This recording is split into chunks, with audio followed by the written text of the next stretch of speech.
বিসমিল্লাহির রহমানির রহিম। আসসালামু আলাইকুম এভরিওয়ান। সবাই কেমন আছেন? আশা করছি আল্লাহর রহমতে সবাই ভালো আছেন। আজকে আমি আপনাদের সাথে একটা ডায়েট ভিডিও শেয়ার করছি। কিভাবে আমি মাত্র 5 দিনে 1 কেজি ওজন কমিয়েছিলাম। তো আমি যেটা করতাম, ঘুম থেকে উঠেই সর্বপ্রথম একটা লেবু নিয়ে নিতাম এবং লেবুর রস আমি নিতাম আর সাথে দিতাম 1 কাপ পানি। এর মধ্যে দিয়ে দিতাম 1 চা চামচ চিয়া সিড। তো চিয়া সিড 1 চা চামচ দিয়ে এটার সাথে মিক্স করে আমি খেয়ে ফেলতাম। আসলে অনেকে এটা চিয়া সিড ভিজিয়ে রাখে, আমি আসলে সময়ের অভাবে এরকম চিয়া সিড দিয়ে খেয়ে নিতাম। এরপর হচ্ছে কফি খাওয়ার পালা। তো কফির বদলে অনেক সময় এই যে গাওয়া খেতাম বা গ্রিন টি খেতাম। আমি নর্মালি চিনি ইউজ করতাম না, এর জন্য আমি একটু মধু ইউজ করি, বা আমার কাছে সুগার ফ্রিও আছে। তো আমি কফির সাথে সুগার ফ্রিটা ইউজ করি। তো এই যে দেখছেন গ্রিন টি, এগুলো রেখে দিবেন। এগুলো এমনিতে খাওয়া যায়, খেলে ভালোই হয় শরীরের জন্য। এখন হচ্ছে ব্রেকফাস্টের পালা। তো ব্রেকফাস্টে আমি খাই হচ্ছে একটা সেদ্ধ ডিম। এরপরে আমি যেটা খাই এটা হচ্ছে রং চা।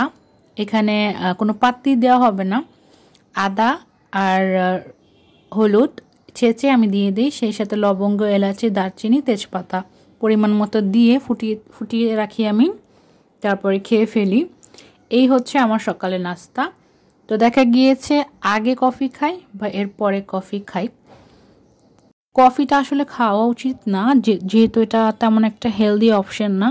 বাট কি করব, চা কফির ক্রেভিং যাদের আছে তারা তো এটা একবারেই স্কিপ করতে পারে না, যে কারণে আমি কফিটা খেয়ে নিই। এখন চলুন আমরা লাঞ্চ রেডি করি।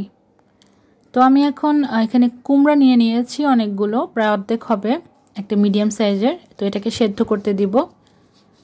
তো এভাবে অল্প পরিমাণে একটু লবণ দিয়ে আমি পানি দিয়ে এটাকে সেদ্ধ করতে দিয়ে দিয়েছি। আর এই যে কুমড়া সেদ্ধ হয়ে গিয়েছে, এটাকে আমরা এখন ব্লেন্ড করে নেব। তো এদিকে গাজরও আছে।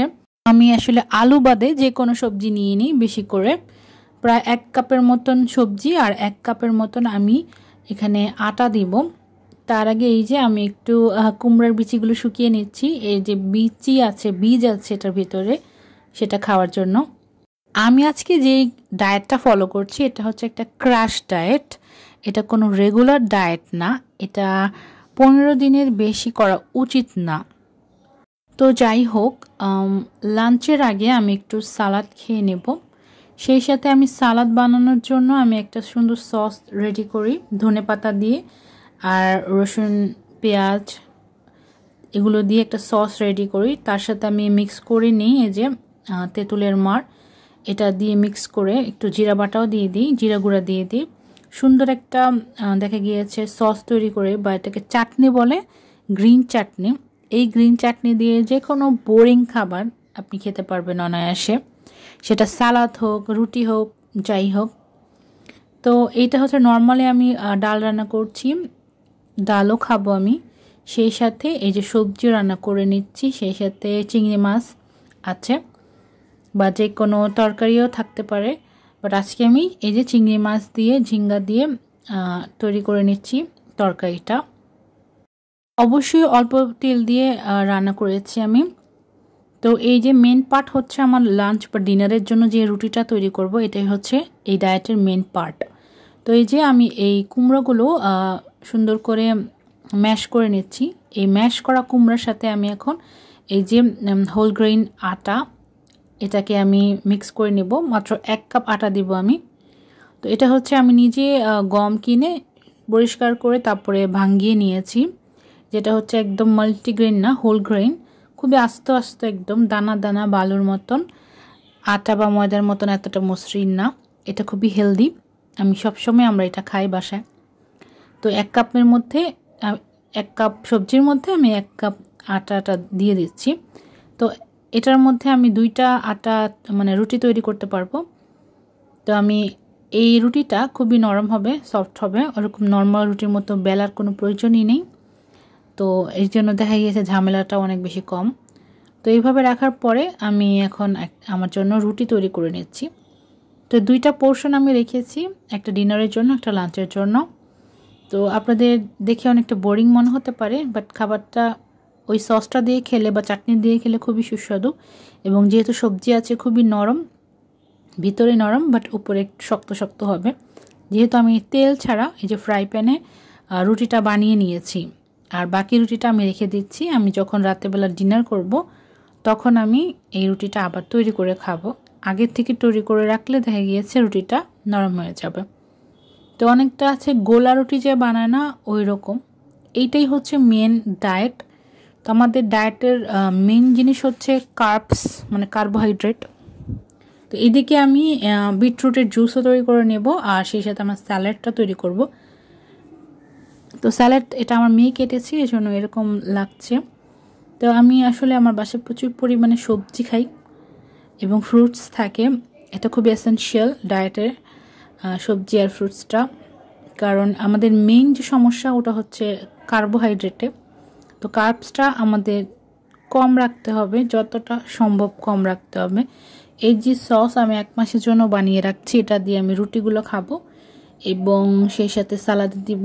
তো এটা দিয়ে আমি সালাদটা আমি মূলত বিকালে খাই, কারণ বিকালে একটা ক্ষুধা পায়, দুপুরে খাবারের পরে বিকেলে ক্ষুধাটা লেগে যায়।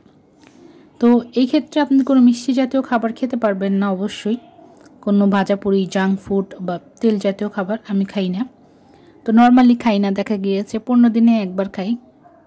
তো এই যে এটা হচ্ছে আমার লাঞ্চ। তো আমি একটা রুটি দিয়ে এই যে চাটনি, সালাদ আর ওই তরকারিটা খেয়ে নিচ্ছি।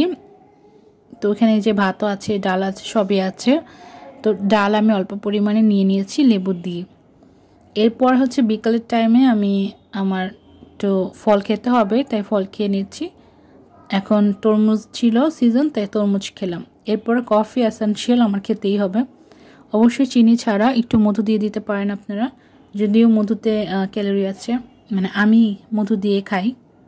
তো আসলে এই ডায়েটটা ফলো করে আমি অনেক উপকৃত হয়েছিলাম, তাই ভাবলাম যে একটু ডকুমেন্ট করে রাখি, পরবর্তীতে আমি নিজে দেখে উপকৃত হব। তো আমি নর্মালি রুটি খেয়ে থাকি, মাঝে মধ্যে টেস্ট পাল্টানোর জন্য দুপুরে বা রাতে দেখা গিয়েছে ওটসের খিচুড়ি খেয়ে থাকি। এক্ষেত্রে আমি ওটস 1 কাপ দিয়ে দিই এবং যত সিজনাল সবজি আছে ওগুলো আমি অ্যাড করি, অল্প পরিমাণে তেল দিয়ে ওটসটা রান্না করি। তো এর মধ্যে আমি প্রতিদিন একটা দেখা গিয়েছে ডাব খাই, বা একদিন পর পর ডাব খাই। আর এগুলো হচ্ছে আমাদের গাছের ডাব, তো আমি খাই। ডাবের দাম যতই থাকুক আমি দেখা গিয়েছে আমার খেতেই হয়, ডাব না খেলে হয় না। তো একদিন পর পর ডাব খেয়ে থাকি। আর এটা হচ্ছে আরেকটা অপশন আমি দেখাচ্ছি। আমি যদি ভাত খেতে ইচ্ছা করে আমার, সেক্ষেত্রে আমি 1 কাপ লাল চালের ভাত খাই, সে সাথে এই যে ভাজি আর মাছ আছে সাথে। তো প্রচুর সবজি খাই এবং সালাদ খাই, এবং এটা হচ্ছে সালাদের আরেকটা অপশন। আমার সসগুলো শেষ হয়ে গিয়েছিল, তাই এটা আমি ডিম দিয়ে একটা সালাদ তৈরি করে নিয়েছি কাসুন্দি দিয়ে, খুবই মজা হয়। এটা হচ্ছে আরেকটা অপশন, এটা আমি লাঞ্চ করে থাকি এভাবে, তো সালাদের সাথে। তো আশা করছি ভিডিওটি আপনাদের ভালো লেগেছে। সবাই ভালো থাকবেন। আল্লাহ হাফেজ।